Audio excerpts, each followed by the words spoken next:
All right. We are ready.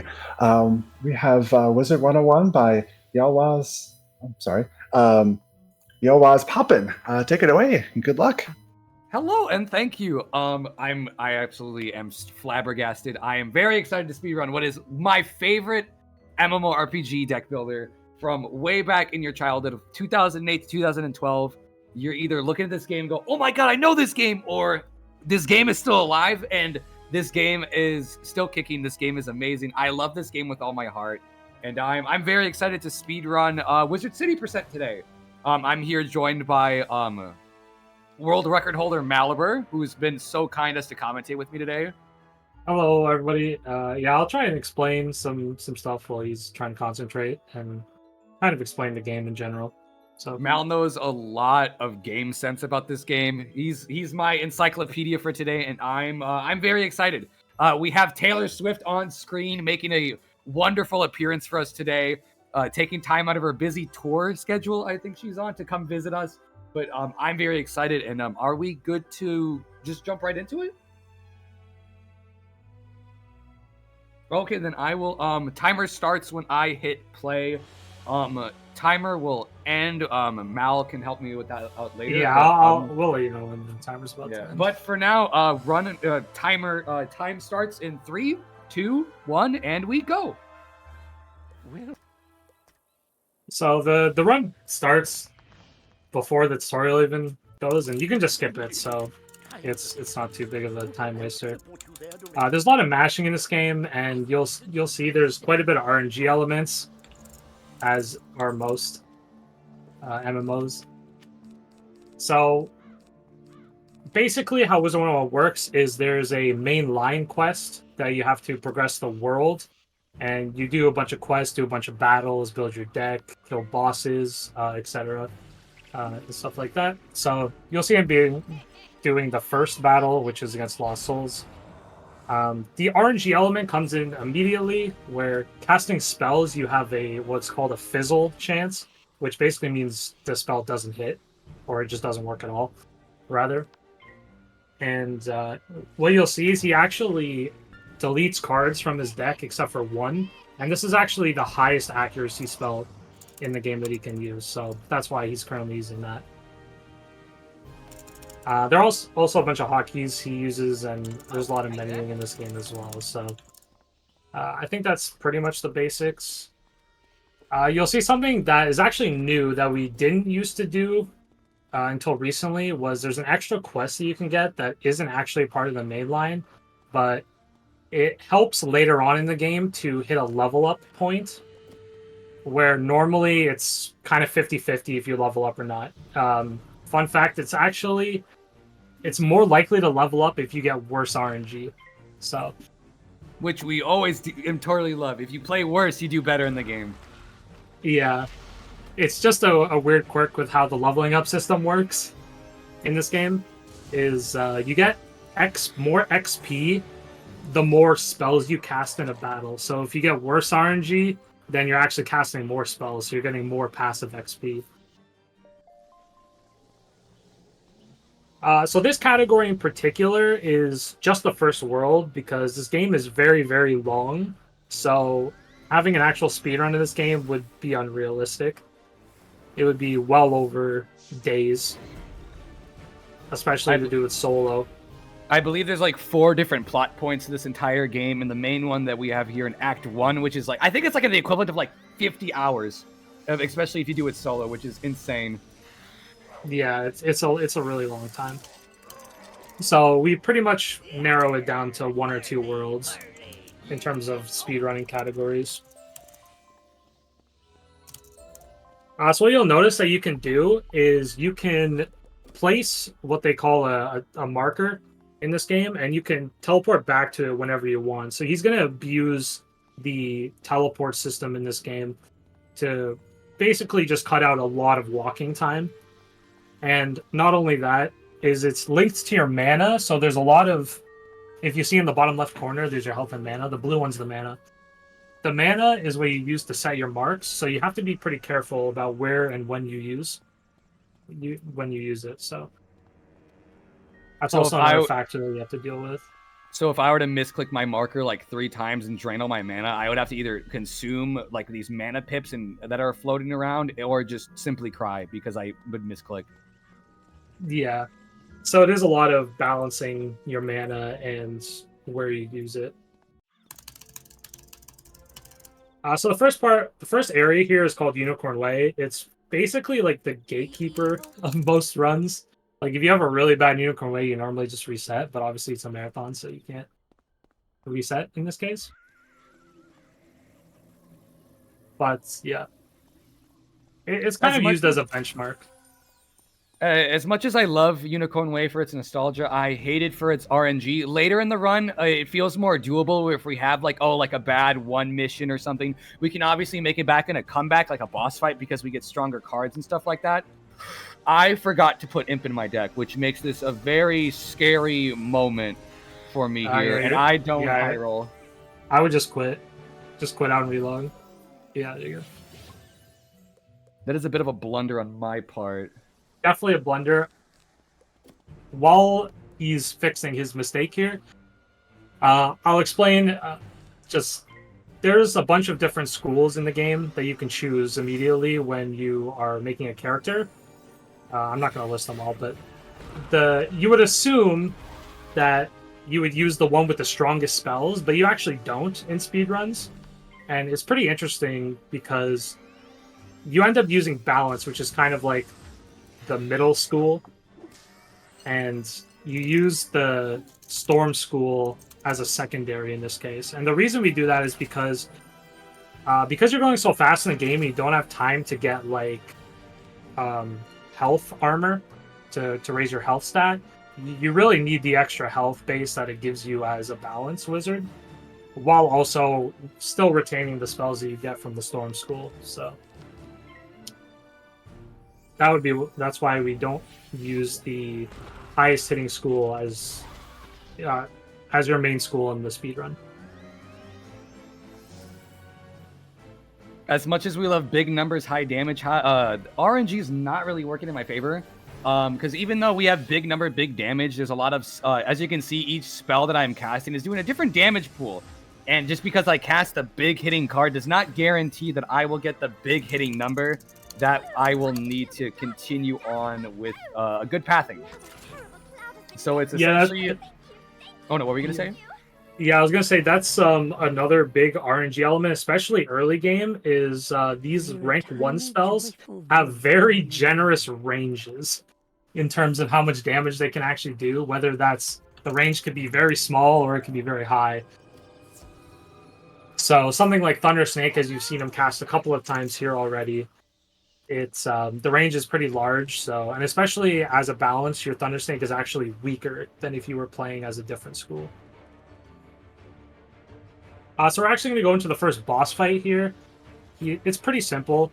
The main strategy is you take out the minion first, which is going to be a Dark Fairy, and then you focus on the boss. Because most of the time, the minions are actually worse than the bosses, if you can believe that or not.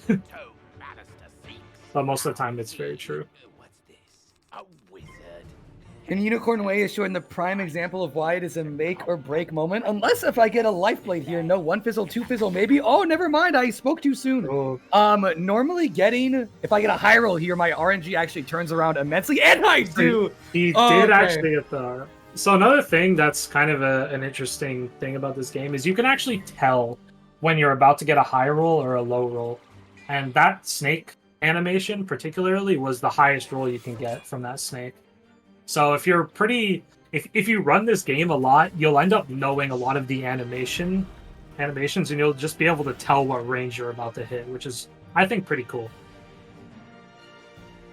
I will say that. Oh no! This what fight. Were you gonna say first? I was gonna say the same thing as you. Actually, this fight is going really well for you. No, this went from oh god, I forgot the most basic part of the run to wait, I just got probably the best outcome possible, which means we have a decent chance at a run here. Yeah, this is a very good recovery of time. It's because I'm the GOAT. I'm kidding. Honestly, yeah, just the GOAT. So true. So now that we're out of the first area, it's going to get into a lot of specific menuing here. You'll see him get rid of every card in his deck, and that's for a reason, because he's about to get a lot more cards. So after you finish Unicorn Way, you basically go and talk to all the professors, and you just train your spells and stuff. So it's a lot of menuing. So if you would like to say some donations, you can do that right now. Currently don't have any donations. Oh, okay. Which means people need to start bringing them in, because I mentioned earlier that we have, some new incentives. We've got plenty of time, but it's good to get on it early. So Yes. get your donation this. Yes, everyone, get your donations in so we can read them. Chad, people clap donations. Oh. Oh my gosh, One Iowa. We love One Iowa. We do. Yes, love yes. One Iowa. But what I'm doing right now is I'm essentially getting what is my meta deck for the entirety of the run. I'm getting what is my favorite spell as a kid, Scorpion, next to the biggest damage spell that we're going to be getting in our run, which is Thunderbats, which we will see that Thunderbats is a crucial part of our run later in the game. So cool new tech that recently at this point was they added a new thing, probably like, I guess it's not new at this point, but like 2 years ago probably. They added the loyalty store, and it put a NPC in the shopping district, is what this area is called.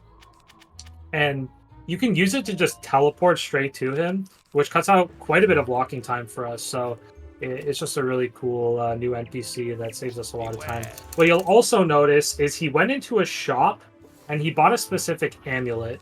Now, there's a couple things that amulet's good for. One is it's a higher damage snake. So the minimum roll that the snake does, it's higher. As you can see, it does 125 as opposed to 95. And that is very helpful in a couple of spots. And I'll point out some of the later ones as they come. But specifically for some smaller enemies coming up, all you'll need is a snake to kill them, and it's also very consistent. So we do buy a couple things like that, and do a couple things that help consistency throughout the run. Because in a game with a lot of RNG, you want to maximize the amount of consistency. So for this part, you actually turn into your pet, which is very slow. So what we do to combat that is we actually, as soon as we grab the kennel key, we just quit. And We quit the game. Game over. By doing that, yeah, just game over. By doing that, it puts us back to the front of the tower, which lets us easily go back to the door, and then we're out of the pet mode. So it just gets us back quicker. But we're just gonna go right back in to free our little pet friends who are sadly trapped inside this cage. Yes. All of our pets trapped. The entire Petco is trapped inside this little tower. So once we get back out of the pet tower, basically 3 different streets unlock, and you can do any of them in whatever order you want. But for speedruns, at least most people end up doing Triton Avenue first, which, 1, because it's just the easiest of the 3 streets, and 2, it's very easy to line your level up points if you do Triton Avenue first. And going back to the snake amulet that Poppin bought earlier, this is where he'll mainly get a lot of use out of it, is these haunted minions have a 135 health pool, and this snake is very consistent at hitting 135 or higher, so that's mainly why we buy the snake amulet, because it's very consistent. I think there's 5 different HP attack points that I could get, and this snake, it's like a 4 in 5 chance to hit a 135. Compared to the other snake, it's like a 2 in 5 chance, because there's 5 different attack points that he could have. And yeah, I'm getting 5 attack very lucky right now. Yeah, 5 attack points on this snake, and there's only 1, which is the 125 low roll. So it's basically a 1 out of 5 chance you get a low roll. But it's still much more consistent than the other snake, so that's why we use it. And it only loses like a couple seconds, but it more than makes up that time. Very, very good RNG so far. Oh, that was his last one too. I didn't even see the second one die. I'm just that quick. Yeah, he's just that quick. That was very, very good haunted minions. And I think I can get to the bottom of this. Yeah, Thunder Snake is more likely to fizzle. So Thunder Snake has a 70% chance, or Storm Spells in general have a 70% chance to hit, not fizzle, sorry.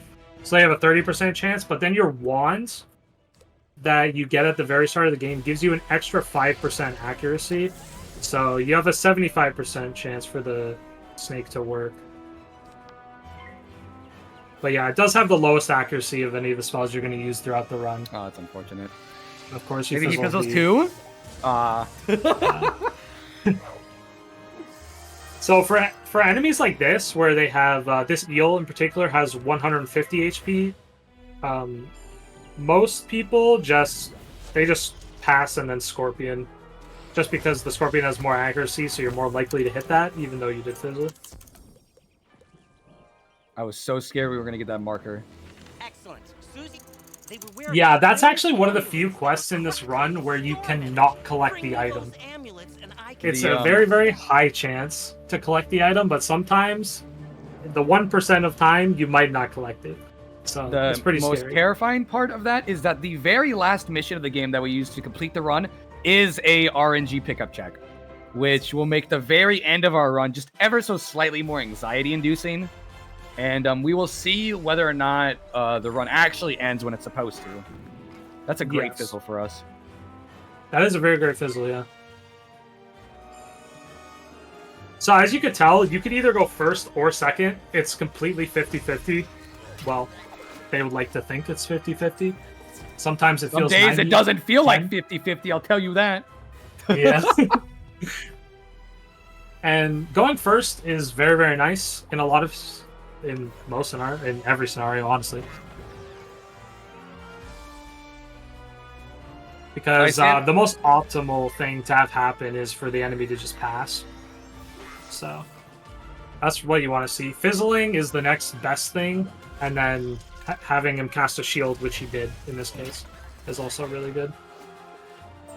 Anything that isn't him casting a spell is very nice. No, I will say one very cool thing I'm glad I could show off in this run. That's even though very simple, is classic mode. As you can see, I'm doing a server switch thing to kind of skip like the iframes my character has. But I can also do the same thing if I switch the graphics of the game, which these graphics are the graphics that you probably saw if you played this game way back in like 2008 to 2012, which is my nostalgia. I remember how this tree looks, how weird the water looked and everything. And it brings the childhood back in me, and it makes me very happy to see. Yeah, so quite a while ago at this point, they switched to newer graphics because they had a first-time user update where they wanted to change the graphics of the first world. And with that, they had the ability to switch the graphics back to old. And the funny thing about that is it's actually very helpful for speedrunning, because when you swap back to classic mode or to the newer mode, whichever one you're currently on, it actually gets rid of your invincibility frames after coming out of a battle. So that's... Previously, we've only been able to realm swap to do that, which is going to a different realm on the server. But you can now also classic swap, so you can realm swap into a classic swap and vice versa. So it's a lot more efficient for getting rid of your invincibility frames.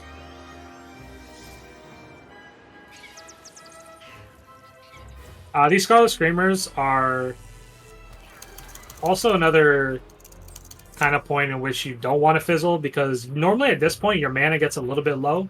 Poppin's got pretty lucky so far in this Harvest Lord, or in this Triton Avenue, so his mana's not too bad right now. So he's looking pretty good. Yeah, for blundering one of the first missions of the game's being very nice to me right now, I will admit. Yeah, to be honest, the Rattlebones made up for that blunder. That Rattlebones is very nice. You see, now that we're talking about it, I'm going to start fizzling now. So this is why I have to keep my mouth shut when I'm streaming, because the moment I'm like, hey, this is decent. Oh, okay, never mind. All my good RNG's out the window, and I'm crying on the curb of Triton Avenue, and it's fun.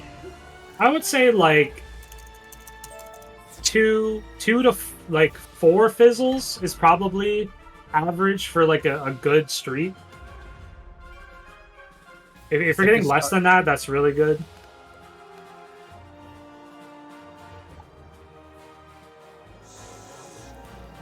So what's also cool is if you've been speedrunning this game for a while, the mobs in this game have a deck, just like you, basically. Like, they have the same functionality as your own wizard, and they have a deck. So they have a specific set of spells that they can use as well, so you can kind of tell sometimes when they're going to use something. Okay, I hope I don't fizzle here, because then I need to see if there's a mana pit behind me, which there is, so I just have enough mana to marker my next point. Yeah, you'll have enough. Be bother this soggy place and be bother you. You don't even I have got some to go donations. now. You got some time? You take it. Oh yeah, go for it. First, we have $10 from Red Flash Drive, who said, "Not much, but glad I'm able to help out. Good luck on the run, bro." We also have thank you, bro. $50. We also have $50 from James Jars. "I'm proud of you, son. Good luck with the run." Talk Your about it, stepdad talk about and it, talk about it. stepgrandpa Say hello. Oh, We also have you're right. Oh my god. I thought I talked to him already. I'm sorry, I didn't mean to interrupt you. No, you're fine. You're screaming for me. I completely missed that. Brand new, fully charged Lumina crystal. Oh, no worries. I want some time, or I got some. Got Oh a couple no, more for you. I do have a few moments. I just almost made a blunder again. Yeah, you just almost blundered. I was trying to stop him from blundering. No, you can keep going. You can Ooh, keep going. My okay. apologies. Okay. Oh, no worries. I'll redo that last one because it was kind of jumbled a little bit. The $50 from James Jars, who said, "I'm proud of you, son. Good luck with the run. Your stepdad and step uncle say hello." We have $20 from Redichi, who says, Thank you, Dad. Sending Poppin good luck and the best RNG I can. Don't forget to marker when you need to, and most of all, have fun. And see you after the run, friend. Thank you, Rodeshi. And last, we have $10 from Nat, who says, "Oatmeal, the cat says Kaori is that girl."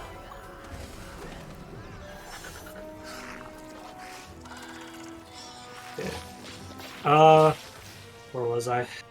Okay, so yeah, for boss fights, for this one in particular, you'll notice he used a secondary spell that wasn't actually in his deck, and that's actually a pet ability that you're able to use. So when they changed the first-time user experience, they added this thing called Pet Assisting, and basically, if you choose this spell that this pet gives you, you can use it as an addition to an attack that you just casted. So you'll see that he casted a Thundersnake, and then he casted his Balance Assist. And we actually use that in a couple spots to either make things die on the first turn, which is pretty big, especially in this case, like a boss fight, where if you can get the minion out on the first turn, it saves a lot of time. Because previously you would have had to waste an actual extra spell to kill him. So it's definitely a really cool thing that they added, and honestly kind of helps speedrunning quite a bit. Because you're able to use it in a couple of niche places. And so far, this Harvest Lord's been very nice to me so far, which I'm very shields, surprised about. passes. It's an interesting choice for an assist. Yeah. Yeah, I wouldn't. That was I a was scared of the questionable low roll. decision.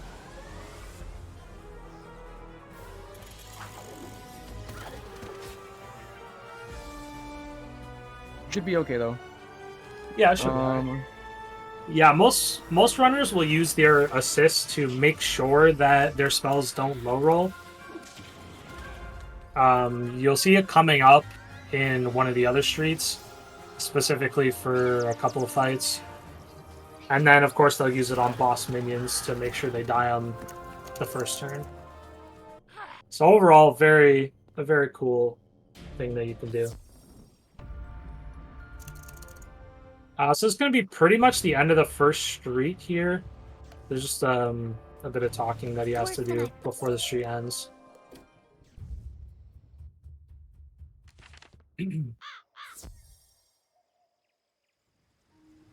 Yeah, that pet moment was just a small part of a RNG moment happening where the game just told me no, and I said, oh, okay, and I just kind of had to take it. Sometimes that will happen. That comes ultimately down to just shot calling and comfortability. I'm more newer to the run, so I'm a little bit more looser with my pet callings than Mal is. So I throw it out a little bit more than I should, but every day I'm learning, and learning's what matters. Yeah, after you run this game for a while, I mean, even I haven't run the game as long as some other people have been around, but after a while, you start to learn where are good places to maybe overextend using an assist or something like that, or just where to like how much mana to get or whatever, or how to set your deck up. Triton Avenue's not going to explode. One thing I didn't mention though was the deck setups. Actually, there's a few variations of your deck that people use, and one that's specifically going to pop up right now at the start of this street is, we call it the trifecta. And basically, it's an imp, it's a scorpion, and it's a thunder snake. Those 3 spells, and it's kind of like, we like to say it's like a triangle, where each card leads to the other. So first you use thunder snake, which is what Poppin's doing right now, and this is a good example actually. If it fizzles, you just use scorpion. But if it were to not my fizzle, run right now, I swear. He's using it. He's setting up a perfect PowerPoint presentation right now. But if it were to not fizzle, he would use, and it low rolled, he would use the imp. So it's kind of like you start off with one thing and then it just leads to the end no matter what. So that's why we call it that. You also see that he uses realm swapping here to like instantly get into another battle. If you're lucky, and when you realm swap, there will be a mob just on you. So, and in that case, you'll actually enter the battle while you're in the load screen. So it'll start the animations a little earlier, which is always a good thing.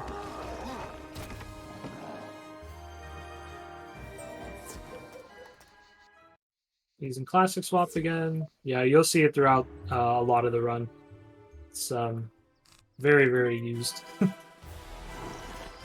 Just to save little bits of time everywhere. I hate that eyeball right there, dude. It's terrifying. That's one thing I've always like talked about in the middle of my streams. Like, chat, why is that guy staring at me, bro? He's just looking right at me. He's analyzing your run, making sure you're playing well. Do you have imp in your deck? Right now we're gonna be doing somebody's side quest essentially. Oh yeah, the laundry. The laundry quest. Yeah, so basically in this street, if you don't know the quest line, or if you've never played the game before, this quest is basically you're getting a dude's laundry. So yeah. You're getting the dude's laundry as the myth student's like, oh my god, Cyclops Lane's overtaken by enemies! Please get our professor! And the professor's like, oh, hey, could you get my laundry, kid? And then after you get his laundry, you're like, hey, can you please listen? Something's in danger. And he's like, oh, go talk to the administrator. And then he's like, and then you tell the administrator, Male Ambrose, and then he's like, go tell him to listen to you. And then you go tell him to listen to you, and then he gives you a script. Oh, fine, here, do this. And then he gives us the instructions of how to actually help Cyclops Lane not be swamped by Cyclopses, which I always think is a very funny part of the game. Yeah, just visualize it like you're in class and your teacher just dumps a bag of laundry on your seat and says, go do my laundry. That's basically what this storyline is. I think it's pretty funny. It's honestly hilarious. One of my favorite things about this game is the dialogue. Dude, the dialogue and the voice acting in this game is sometimes very hilarious, and it's great. One thing what I'm a little bit sad about right now is I'm not seeing any mana pips nearby, and I'm gonna need there's one over there. Yeah, normally, so in this area, normally you're just trying to get mana wisps, mostly. It's kind of like a reprieve to get mana, but sometimes you get unlucky and just none will spawn in your path. So you'll end up with what happened to Poppin. He has 3 mana. But actually, luckily, he has 2 wisps right here. He's probably going to grab 1 and then maybe grab 1 after, but we'll see. He really only needs 6 unless he gets really unlucky. Which is obviously a possibility, but... It's spawning in my lap. I'm going to take it either way. I didn't even see that one. Yeah. Oh, there's another one. For all the wisps you didn't get, okay. Pause. Pause, champ. Pause, champ.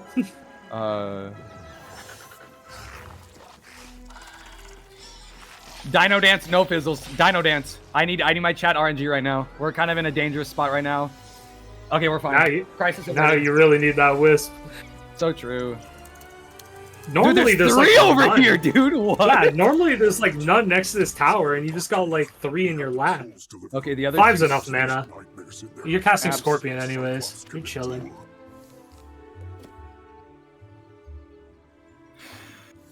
The fact that I was even able to get 1 was insane. Okay. Yeah, there's something interesting that was found fairly recently now. That's coming up very soon that I'll explain as we get there. But basically, we don't actually have to finish this street, but I'll explain it more when we get to that point. It's pretty cool though. I've been telling this in my chat. I've never had a rotting father pass on me in literally a month. It's been so funny. And if they do pass on me, I'm second turn. I've never had a first turn passing rotting father in here or in Pet Tower in literally a month. It's funny as ever. That's truly unlucky. Truly unlucky. Okay, we're good. So the good thing about doing Cyclops lane second is that there's also a very nice level up point, like right before a bunch of fights coming up that he has to do, and they're the sketchiest fights, so the level up point is pretty nice. So also you won't have to pop his potion. Another thing that I didn't mention actually is that you get 1 potion during this run. You can refill it, but it wastes time to go and refill it. So if you pop that potion, you get back full HP and back full mana. So I did not like the enemy spawn right there. That scared me a little bit. So if he gets in real doo doo, he might pop the potion, but we'll see. Everyone safe? Good. But this is the level up point. You got to level up there every time, no matter what. If you do Cyclops lane second. All right, so Warhorns. These are in my opinion, one of the most annoying enemies of the. You are of the absolutely right. Malibur knows this. I have a very strong opinion about Warhorns, and I do not have a kind history with Warhorns. Yeah, so the Warhorns, they have 285 HP. Now, the good thing is that with bats, you can kill them. The bad part is that what just happened is there is actually, I think it was 1 or 2 rolls. It might be 1 or 2 rolls, though, of the bat that actually don't kill. It's just 1? It's just My 1. bad. That's fine. Yeah, there's actually 1 roll of the bats that doesn't kill, which makes these fights extremely annoying. I thought it was 2. Is it 2? I might be wrong. Because there's a 269 and then there's the 280. Oh, So you're right. It is 2. Yeah, you're making me really have to think. No, I'm so sorry. But yeah, that's why the Warhorns are so annoying, because it's just so hit or miss on whether you kill them or not. And the thing is, you could assist them to guarantee the kill, but if you fizzle, then it wastes a lot of time. Especially because I fizzled before, and now I'm terrified to use my pet, and so now I'm just crossing my fingers and hoping. But if I would have petted there, that would have probably been like another 20 seconds, and then yeah, so you can, yeah, so fizzling in the Warhorns is just terrible. I saw someone in chat say, is there a potion routed in at any point? And the answer to that is, for me personally, no. But some people like to get potions. At least 1. I like to play a little dangerous, so I don't route potion. I route more for clutch moments in boss fights, because that's what my most fun part about this game is. Like when we get to the last 4 bosses of the game, that's when I'm having my most fun, because I get to just fight bosses in a row, and it's great. Yeah, it feels kind of bad to say it, but if I have to use a potion, I'm just resetting. So, yeah. So coming up is actually the interesting discovery that we found recently. Is after Warhorns, there's actually no need to fight the boss. What you do is you just talk to Romulus here, and you get the quest to go into the tower, but you just leave. It's kind of like a quest trigger. If you're on this quest, it just registers you as completing the boss and the street.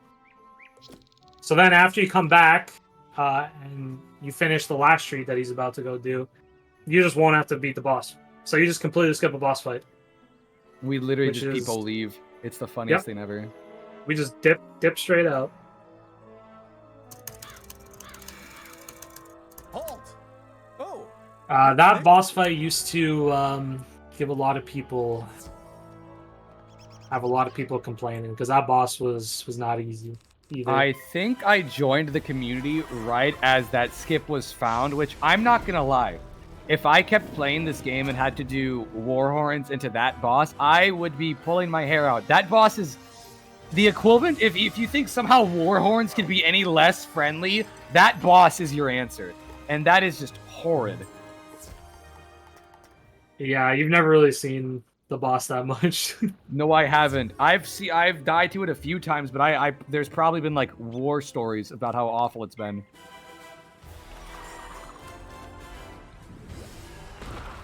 So coming up, this is the final street of the run. Most people do this last, mainly for not even a reason to do with the street in particular, but after you finish the street, it's just very convenient.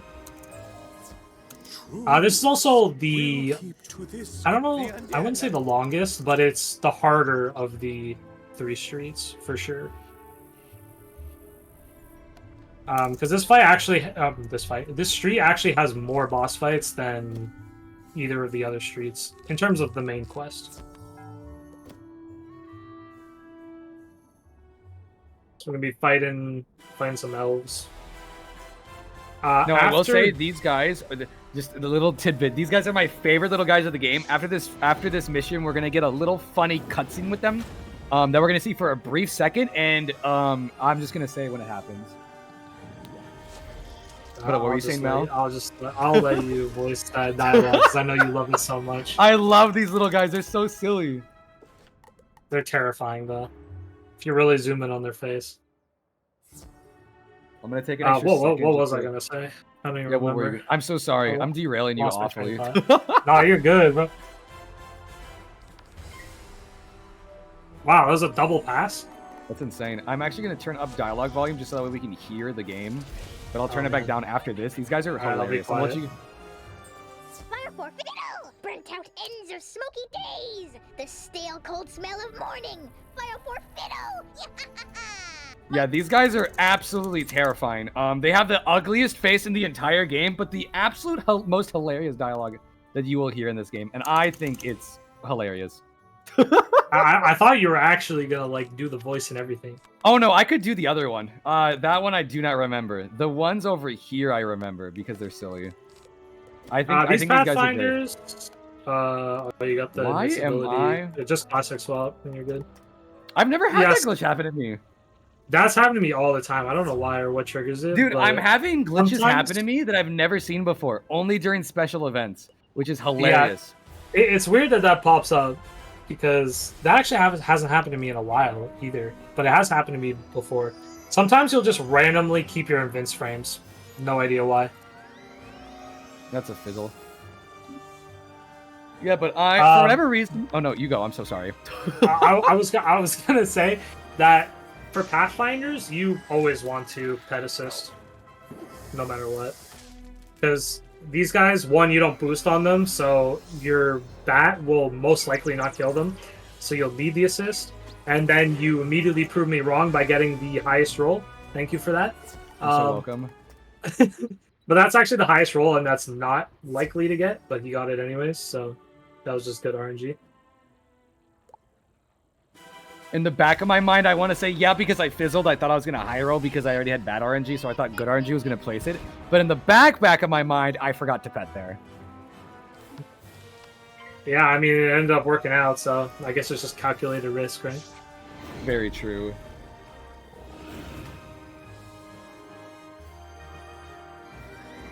Okay. Maybe it happened Imagine you got again. both high rolls. That would be No, insane. unfortunately, that's a 275. 75. Yeah. But yeah, I will say, just as a little funny history, I, for whatever reason, keep running into glitches that I've never seen before, only during special events like this. And this is another example of it, which I think is absolutely hilarious. There's funny glitches that happen with realm skipping and classic mode skipping that I first ran into when I was doing a speedrun race with Malibur of all people. And it was a big blunder, but I learned a lot about this game, and Mal's a great person to learn off of, and everyone in the community. And everyone's also just very friendly, and they're super kind, super sweet. Yeah, we're a pretty small speedrun community, so pretty much everyone knows each other. That's so weird. It didn't give me what is happening? It didn't give me the witch's dialogue there, but it gave me the Magaman quest.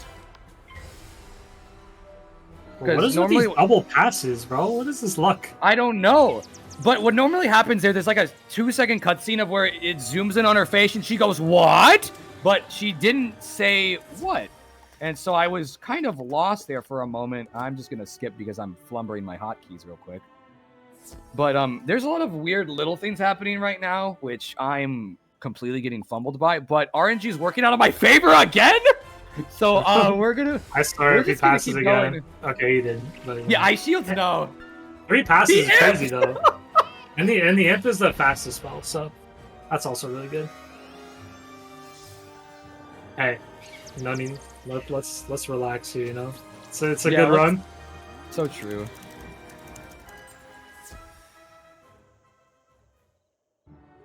Okay, so the first of 2 boss fights in this tree is coming up pretty soon. You just got to do one more thing first, which is go kill another rotting fodder, because why not? No, if I can find another mana pit before then, that would be great. If not, we're gonna roll the dice. So you should find one more on the way. It's a pretty decent walk. Yeah, if you're really good at conserving your mana, you can basically do Firecat pretty much with no interruptions. There's a point where you have some time to get mana in the shopping district when you go back there, which I use personally to restock my mana. No. Which I'm pretty sure Poppin's going to do the same thing. I need to. And there's no. There's no. Well, I know you're. Sorry. I meant... Okay, bro. We're having a silly little time together right now. What more could you ask for at 1 a.m.? So true. You got a lot of mana wisp though, so you're chilling. So right after this fight is he's gonna take the loyalty store. No, I can't reach that time. So he's gonna take the loyalty store just to grab some quick mana here. He really only needs like 12, really, but you'll probably get some extra one just in case, because you know marathon and all. Because he's got to put a mark down, which will leave him with 9 mana, which should be plenty to do the boss fight. I will say one thing that's kind of interesting about this game is you can kind of read when like the RNG is kind of going to shift in your favor a little bit.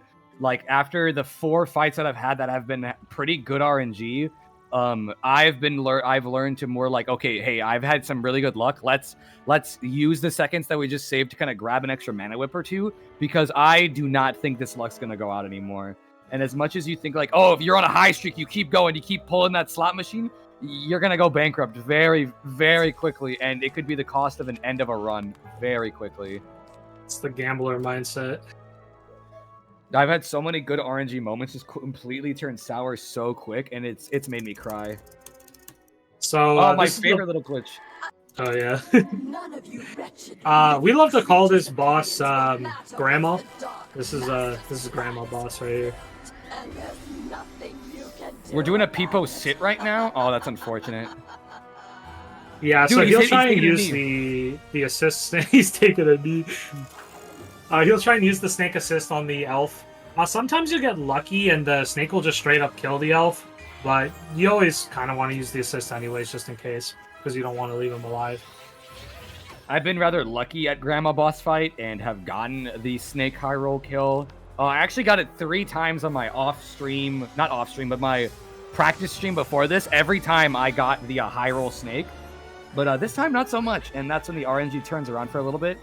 But now, oh, you go. I wanted to point out something before the boss fight ends. Is that fizzling during a boss fight actually sometimes isn't even that bad. Like, because you have to build up pips during boss fights.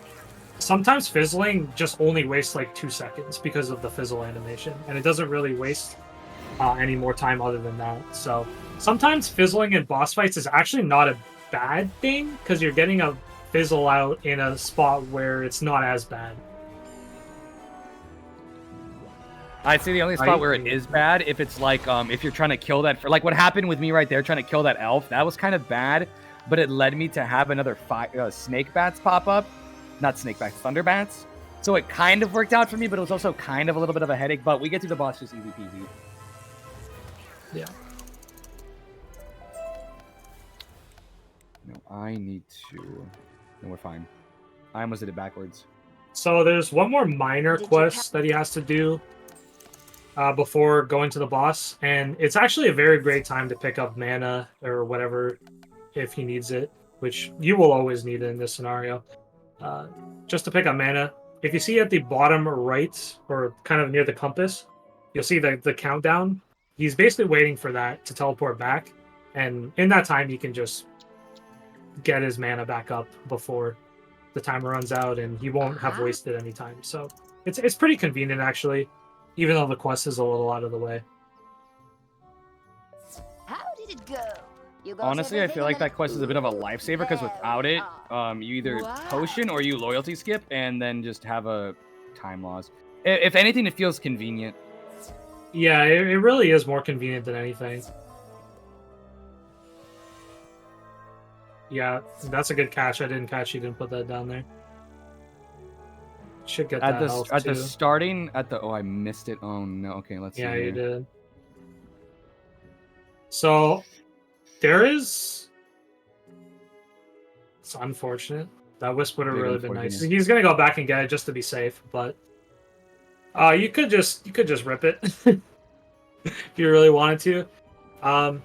There is a way to like kind of cheese boss fights to make it easier, but it does lose time. And basically how you do that is you just kill the minion and then you flee. And then when you come back after fleeing, because it sets a teleport back to the dungeon you were just in, the minion just won't be there anymore. So you just do a fight with a singular boss. And it makes it really easy. This magician has something to learn. Fire for Fritto! Wizard City must burn! So yeah, Swift Era really hates Wizard City. He wants the... I don't mean to interrupt, but I love that dialogue. He absolutely hates Wizard City. He wants the entire town to burn in a fiery doom. And so we're trying to stop him of that before anything bad happens. Which us getting first turn here is honestly really good, especially because I didn't get that many health pips coming up. Which I'm honestly surprised. My pip luck today is not that great, honestly. Normally you see a lot more health pips in this area, but we've seen more mana than anything. Yeah, which it's unusual for sure. And you'd actually prefer having health coming into this fight. But he's actually getting pretty good RNG, like a really good fight so far as well, so can't really complain. The fizzle is whatever. It's not a bad time to fizzle. He is technically in risk of dying, but the likelihood of him casting us okay, now we're in danger zone. No, we're not. Okay. You're still definitely in danger zone. It's now he has. If he uses a 4 pip, yeah, you're dead because it was 415, I think. Yeah. Unless if he ice shields for whatever reason, they're gonna turn to heal. Hopefully he just snakes. Oh my god, he snakes. It's still very risky because if you fizzle again, it's not great. I'm going to play the safe and heal because I am scared of the 4-pipper spell, and we land the heal, that's fine. Yeah. If he fizzles again, that's amazing.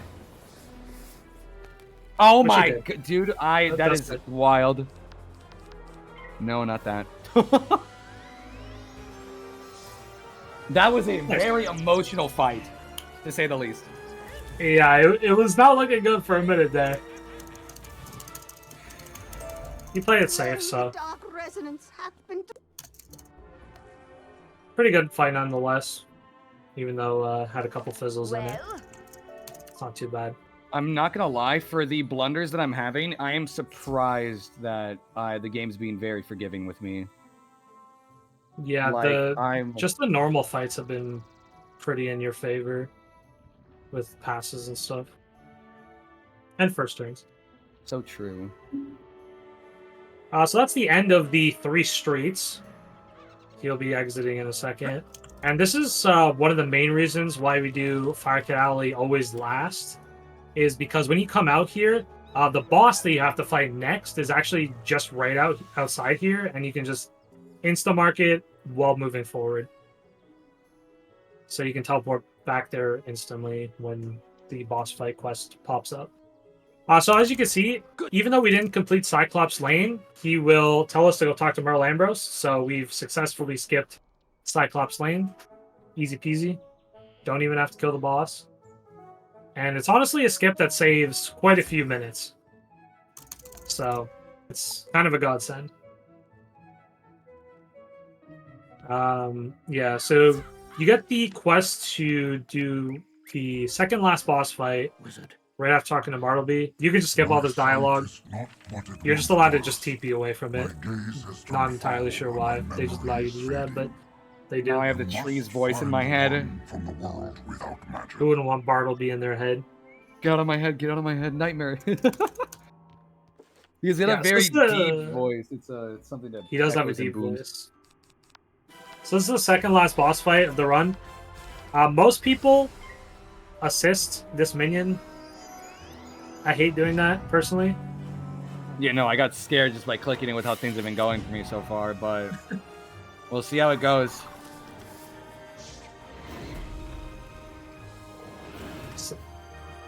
In my opinion, this is where the real make or break of run starts to really happen. We're out of the comfort safety net of things, and one bad boss can really determine how the rest of the run will go. And so we're kind of in like the danger zone, right? Not really danger zone, but we're in like the adrenaline mode that I really like of this game. Mm-hmm. I mean, you killed the minion first turn, so what more could you really ask for? No ghoul, no fire elf. True. I've had so many gold stolen from me because of a fire elf, and it makes me hate Falgaze and Lord Nightshade. But we're gonna see what we got going on here. If he gets a high roll, which could be a 265, 265. It's a little sketchy. He technically can kill with one more bat, but I'm assuming you're going to use an assist. It just makes sense. Because he has 285 left, which is in that range of possible, but unlikely. But maybe you'll prove me wrong. Okay, Falgaze has been very, very nice so far. He has a lot of spells that can just screw us over, and that's... I spoke too soon. You started talking before you even saw if the spell. I know. That's what that's how it always ends up now. I can't talk during these runs. I've learned. He's gonna ghoul because of that. Nah, Fire Elf, right? Fire Elf. Yeah. Don't question how I know this. Fire Elf's one of the worst spells that you can get casted on you because it's very slow because the dot has to tick every turn. Yeah. And it also just does a lot of damage as well, so it's really not a great one to get casted on you. Okay, so coming up to the final boss fight, Poppin is going to not immediately go to the boss, or go into the boss fight, but he's actually going to go buy 2 specific treasure cards before he enters the fight. And it's basically just a way to guarantee that you're going to kill Nightshade in one shot. And we started doing this, well, Poppin started doing this a little while back, and people have just kind of adopted the strategy because it's actually really nice. Is what he'll do is he'll go to the library and he'll buy a Kraken treasure card and a Storm Trap treasure card. Don't you know this cave is haunted? And the Storm Trap treasure card, what that does is it increases storm attacks by, I think it's 35%. And the Kraken is just like a 500 plus attack storm damage type spell. I don't remember the exact range. But I think it's the treasure card that we buy is 625 to 680, I think. Okay, If I'm remembering off the low. top of my head correctly. Well, we'll see in a second. It's But, funny because we actually get to the MMO part of the game with buffs and debuffs at the very end of the run, which is iconic. Yeah, so he only has one buff in the game, or in this run in particular. But yeah, what he's going to do is he's going to enter the tower, and he's going to grab the dungeon recall. You'll see near the compass again. It'll pop up as a red circle once he goes back to the commons. And that just means he can teleport straight back to the dungeon. You'll see it glowing there next to the compass. But what he's going to do is he's going to quick sell all of his gear and maybe his treasure cards if he needs the money, but I'm not sure. I didn't catch. No, he has plenty. I don't know why he has so much. That's crazy. Dude, I always feel like I have so much gold in my runs. It's insane. But yeah, you need 900 gold, I believe, to buy the Storm Trap and the Kraken together. Something like that. And yeah, you could also buy that as well if you want. Just to make sure you don't die as kind of an insurance policy, because the Field Guard does actually hit for quite a bit. Unless you... Oh my god, the game's game's first as giving well. It's me very first nice. turn. So the strategy for Nightshade is a bit more, I'll say, complex as compared to the other bosses, because the Field Guard isn't so easy to kill. What you'll have to do is you'll have to utilize 4 pips to cast 2 bats, and it has the possibility of killing if you hit both of them. Fizzle. Unfortunate. Yeah, the fizzle is rough. But you'll see once the lightning bats gets casted, if the lightning bat hits a 196 roll, then you're in the danger zone and you might not kill. So if you see that number, specifically 196, then that's the danger zone. So That's another fizzle. This man, is that's really rough. unlucky so far. This might have to be a flea. God, normally I'm pretty decent with my Nightshades and Falgaze, but today is it's not wanting to cooperate with me right now, unfortunately. Yeah, it's been unlucky. Maybe you'll get And lucky. we Oh get yeah, there's the 196 as well. So he is in the danger zone of not killing the Field Guard. It's looking a little rough. Okay, that Oh, the would have been a fizzle, Thunder though. Shark. So he has to use the assist. I mean, you don't have to, but Dude, okay, another fizzle. Okay, you're That gonna have is- to flee. That's rough. And you're also in major danger of dying. He passed! Okay, hold on. Wait, he's mid-shielding. Okay, wait, this might... You're getting so lucky. What is it? You're getting so unlucky and lucky at the same time. What is this? Please, come on.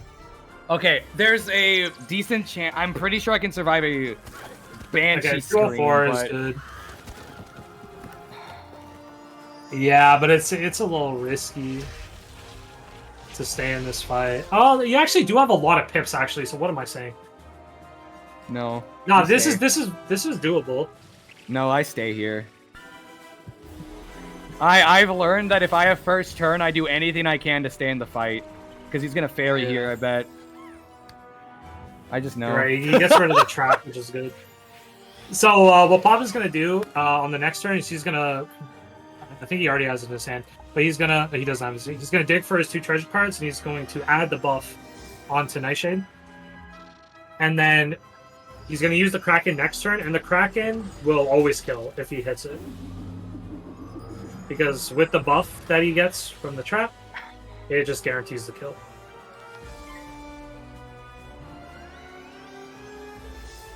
I was about to say, if I Fizzles, fizzled that, oh my that'd be god. rough. That was literally probably the unluckiest Lord Nightshade I've ever had. I'm not gonna lie. But it was kind of also actually really lucky. Like, you should have died. I'm sorry, I bro. so should have died. There were like definitely should have seven different points where I should have died. You go Oh fight my field god. guards, and I'll study. So now this is the actual last 2 fights of the run. And these are the fights where you have to collect pumpkin heads, and it's not a guaranteed drop. So that's fun. So if you have an amazing run, after all of that, you got to deal with this. So we could get like that crazy unlucky lucky boss fight and then just knock it pumpkin heads theoretically for 5 to 6 minutes and then just see what happens. Granted, it's not like that. I'm just hyperboling. You most likely will just miss one and then you'll get it the next time. But it's still it's very much a run ender, and I've had PBs ended simply because of a pumpkin head, and it's so sad to see happen. Yeah. I will also point out you got a 196, which is not great either. So you're in pretty unlucky with rolls. This is what I was talking about earlier with the game. Oh, sorry, you go? I was going to say, do you have time for a quick donation? Oh, of course. We have $10 from It's Gray. Hey guys, It's Gray here. Hope you guys are having fun during the run, and let's hope the pumpkin heads are nice.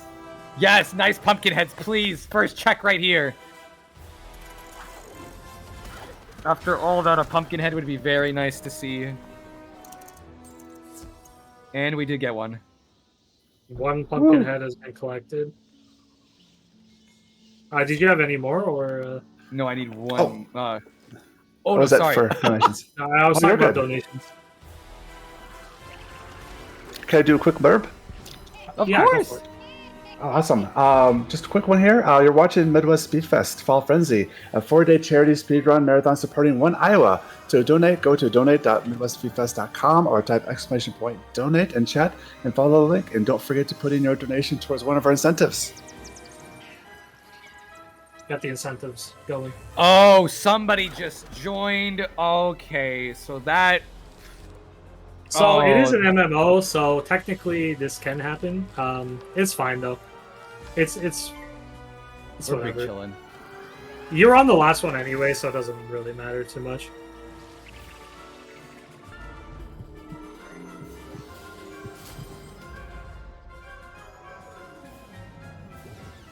I didn't see that he summoned a myth thing. I just healed in case if it was fizzled. If I would have saw that it was a myth, I would have attacked the ghoul on the left. Oh, he criticals! So cool. He somehow gets to do double damage, which, by the way, grossest spell in the game. It's just a frog vomiting upon his enemies, and they explode. Yeah, it didn't matter too much because you were about to end the fight anyways, but... Yeah, unfortunately sometimes that can happen, so... That's why you try and go into lower populated realms, but the run was basically over at that point anyway, so it's not a huge deal. Yeah, so the last little bit of this run is just you discover the Fallen Death School, which is pretty cool plot line. It's behind the waterfall. Amazing trope there. I think to quickly say the plot point, Maliastair was the previous death professor, but he recently, when leaving the school to go do evil purposes, he sunk in the entire death school and smited it down into this underworld, like not underworld, but like darker area. Yeah, it's pretty cool actually. It's a really cool looking school. Time will end once after the next load screen when he's talking to Merle Ambrose, by the way. So basically, oh, you didn't set a mark. I did not. Somehow I did not mark her. I could have sworn I pushed the button. It'll pretty much finish in like 5 seconds here. So there we go. And time. Oh my god. Okay. Oh, that was an RNG based run. That was a video game. I will admit that is probably the most stressed in terms of RNG I've ever been, and that could have probably been a much better video game. If that wasn't so like probably RNG stressful. I think Mal can agree. My foul gaze wasn't that straight stressful, but that Lord Nightshade was probably one of the more stressful moments I've ever been fighting Lord Nightshade, and a few blunders here and there, but Yeah, I mean there were a few blunders, but it wasn't too bad. You were close to dying sometimes, but you know everything it worked went out. really okay. I hope I explained everything to satisfaction and I answered any questions. So hopefully you guys know just a little bit more about the game at least, and I hope you had fun watching. People clap, yay! Can I say a thank you real quick, or before we get kicked out, or at least politely told to? I shouldn't say kicked out. I'm so sorry. My brain is mush after that. I would just Okay. I want to say thank you to Fracture, Bray, Barry, Colis, I probably said that wrong. It's Gray, and Mal himself. The entire Wizard101 speedrun community has welcomed me as probably one of its more newer speedrunners who have been really chopping down time. I'm still learning so much about this game. There's probably like 5-6 different things in this run that could have probably gotten a little bit better. To probably reach out that sub 1 hour, but I still feel like I played a very decent game for what the time currently is. And the entire speedrun community of Wizard101 is great. If you're interested about the speedrun of this game, please check it out. The entire speedrun is a nostalgia trip, and it's the reason why I play this game, because it's literally playing the free trial over and over and over again that I did as a kid, and it makes me so happy. So I want to thank the entire Wizard101 speed community for kind of welcoming me into their arms, and just everyone being so gosh darn nice. And shout out to my chat for entirely screaming the entire time and making me smile the entire time. You guys are all great. I see you all. You guys are amazing. But yeah, I think that does it for us. Oh my god. I still can't get over that final boss fight. That was something. It was stressful for sure. I just want to thank you for inviting me to do commentary. It was a lot of fun. And I guess one real quick thing, in a month from now at Fastest Furs Fall Fest, I will, if you want to see more Wizard101 content, follow Fastest Furs Fall Fest. Mal and I are actually going to be doing a race of this very exact category a month from now, probably when I'm a bit better at the video game. And I'm hoping to make it a very close race again. And it's going to be a very fun time. But yeah, I speedrun this game very frequently. Twitch.tv/yowazpoppin. I am on the grind to take Malabar off his world record spot, and so we'll see how it goes. But yeah, I thank everyone for giving me their time of day, and thank Midwest Speed Fest for doing this just for me. As someone who's from Wisconsin, I absolutely am loving this entire event, and it's great. And yeah, thank you all so much for dealing with my little rambling self.